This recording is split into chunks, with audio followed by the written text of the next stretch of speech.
भारतीय शेयर बाजारों में मंगलवार 11 नवंबर का दिन उतार चढ़ाव वाला रहा। शेयर बाजार की शुरुआत दोनों ही प्रमुख बेंचमार्क इंडेक्स बीएसई और एनएसई पर हरे निशान के साथ हुई। हालांकि ये तेजी ज्यादा देर तक नहीं टिक पाई और तुरंत ही शेयर बाजार लाल निशान पर ट्रेड करता नजर आया। कारोबारी सेशन के अंत में सेंसेक्स 335.97 अंक यानी कि 0.40% बढ़कर 83,871.37 पर और निफ्टी 120.6 अंक यानी कि 0.47% बढ़कर 25,694.95 पर बंद हुआ। 11 नवंबर को भारतीय शेयर बाजार उतार चढ़ाव भरा रहा। दोनों इंडेक्स कारोबार में बढ़त के साथ बंद हुए और निफ्टी 25,700 के करीब पहुंच गया।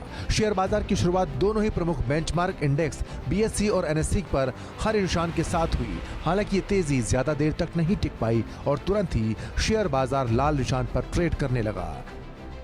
कारोबारी सत्र के अंत में सेंसेक्स 335.97 अंक यानी 0.40% बढ़कर 83,871.32 पर बंद हुआ, तो वहीं निफ्टी 120.6 अंक यानी 0.47% बढ़कर 25,694.95 पर बंद हुआ। लगभग 1,777 शेयर्स में तेजी रही। 2,047 शेयर्स में गिरावट दर्ज की गई, तो वहीं 137 शेयर्स में कोई बदलाव नहीं हुआ। बीएसई मिड कैप और स्मॉल कैप इंडेक्स सपाट बंद हुए। टॉप गेनर्स की बात करें तो InterGlobe aviation, Bharat electronics, Bajaj auto, Mahindra and Mahindra और एचसीएल टेक्नोलॉजीज के शेयर्स में सबसे ज्यादा तेजी देखने को मिली, जबकि Bajaj finance, Bajaj Finserv, ONGC, TMPV और पावर ग्रिड के शेयर्स में सबसे ज्यादा नुकसान देखने को मिला।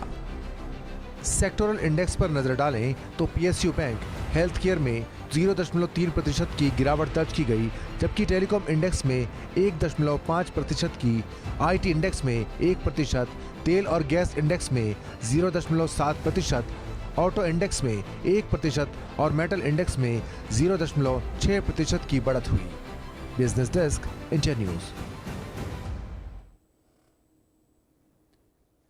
और चलिए बाजार के हाल को और अच्छे से जानने की कोशिश करें। आकाश जिंदल जी अर्थशास्त्री हमारे साथ जुड़ गए हैं। आकाश जी, बहुत स्वागत है आपका।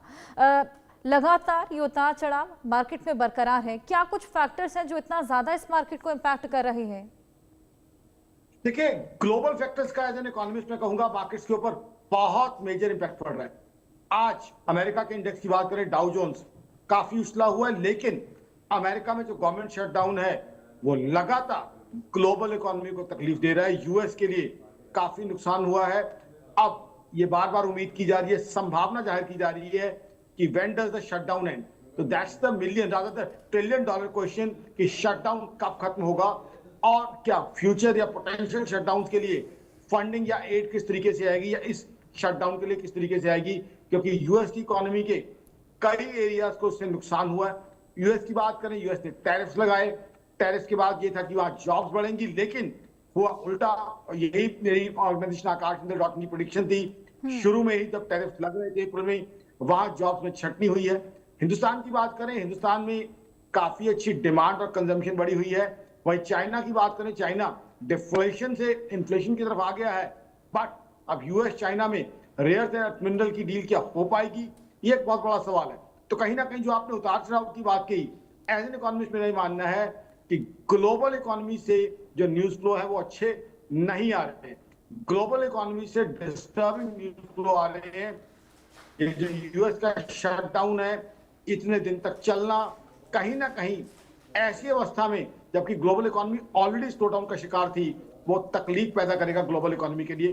तो मेरा ये मानना है कि आज की तारीख में बहुत इंपॉर्टेंट है देखा जाए कि ग्लोबल न्यूज फ्लो क्या आ रहा है। जहां तक हिंदुस्तान की बात है, हिंदुस्तान में अच्छी बात यह है कि पोस्ट दिवाली भी बाइंग और कंजम्पशन दबा के चल रही है, सामान की कंजम्पशन अच्छी चल रही है। वहीं अगर गोल्ड प्राइसेस की बात करें तो गोल्ड प्राइसेस में संभावना है कि 5% के आसपास तेजी जो है दिख सकती है, और साथ ही साथ संभावना यह है कि डॉलर की प्राइस में भी कमी आ सकती है। तो कहीं ना कहीं ग्लोबल मार्केट्स का इंपैक्ट इंडियन मार्केट्स पे साफ साफ देखना संभावित लग रहा है। यही चीज की उम्मीद जो है ग्लोबल मार्केट से हमें दिख रही है। बिल्कुल, मार्केट में फिलहाल ये फैक्टर्स हैं जो कि इम्पैक्ट करते हुए मार्केट को नजर आ रहे हैं। आकाश जी, अब नियर फ्यूचर में अब किस तरीके से स्टेबलाइजेशन मार्केट में आता हुआ नजर आएगा? देखिए, सबसे पहला फैक्टर हो सकता है यूएस शटडाउन का एंड होना। अगर यूएस शटडाउन एंड होता है तो जाहिर सी बात है, एज इकोनॉमिस्ट मैं कहूंगा, ग्लोबल इकोनॉमी और ग्लोबल इकोनॉमी का इंपैक्ट ये रहेगा, ग्लोबल मार्केट्स में चमक आएगी। दूसरा ये होता है कि यूएस और चाइना की डील क्या रेयर अर्थ मिनरल्स को लेके उस तरीके से हो पाएगी जैसे एक्सपेक्टेड है।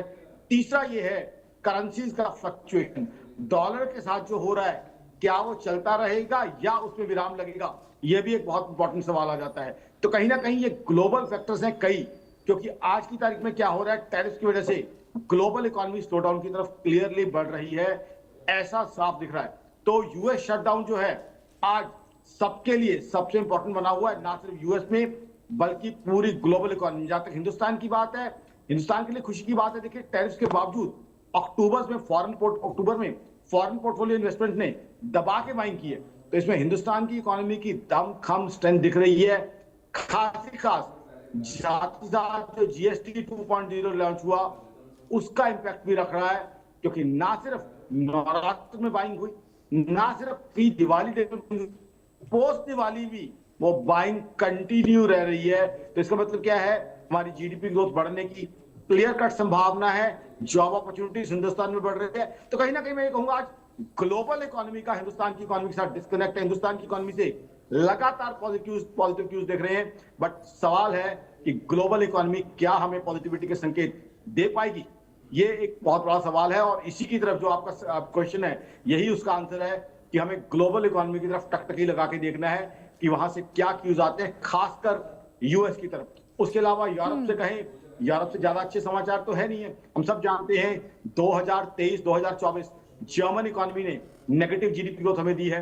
उसके अलावा देखा जाए इंग्लैंड की इकोनॉमी ने भी जो है सितंबर और अक्टूबर 2024 में अच्छी जीडीपी ग्रोथ नहीं दिखाई है। तो कहीं ना कहीं ग्लोबल इकोनॉमी के संकेत कहीं भी अच्छे नहीं नजर आ रहे हैं, और वो ही तय करेंगे कि मार्केट स्टेबिलिटी की तरफ बढ़ती है, या अगर संकेत अच्छे नहीं आएंगे तो हो सकता है गोल्ड प्राइसेस में और तेजी आ जाए, क्योंकि गोल्ड एक ऐसी चीज है, सेफ हेवन एसेट माना जाता है। जब भी अनसर्टेनिटी बढ़ती है, गोल्ड के ऊपर इन्वेस्टर्स का फोकस और रिलायबिलिटी हमेशा बढ़ जाती है ऐसे समय में। तो ये चीज देखने वाली है कि ग्लोबल इकोनॉमी क्या संकेत देती है, यूरोप से क्या संकेत देते हैं, यूएस क्या शटडाउन को एंड करने की तरफ बढ़ता है, सेनेट क्या बिल पास कर पाती है कि नहीं। तो आई थिंक ये बहुत बड़े सवाल हैं जिसका जवाब हमें फ्यूचर ही बताएगा। हिंदुस्तान से आईआईपी भी अच्छी आने की संभावना है, और हिंदुस्तान की एक और स्ट्रेंथ ये है कि इन्फ्लेशन हमारे यहाँ रिड्यूस हो रही है, वो भी हमारी इकोनॉमी को स्ट्रेंथ दे रही है, क्योंकि इन्फ्लेशन रिड्यूस होने का मतलब है हमारी इकोनॉमी हो रही है। हालांकि जो तमाम फैक्टर्स हैं वो अभी इम्पैक्ट करते हुए नजर आ रहे हैं, और ये देखना होगा कि आज फिलहाल मार्केट का हाल कैसा रहने वाला है। बहुत शुक्रिया आकाश, ये तमाम जानकारियां हमारे साथ शेयर करने के लिए। इन खबरों के साथ वक्त एक छोटे से ब्रेक का है, जल्द हाजिर होंगे।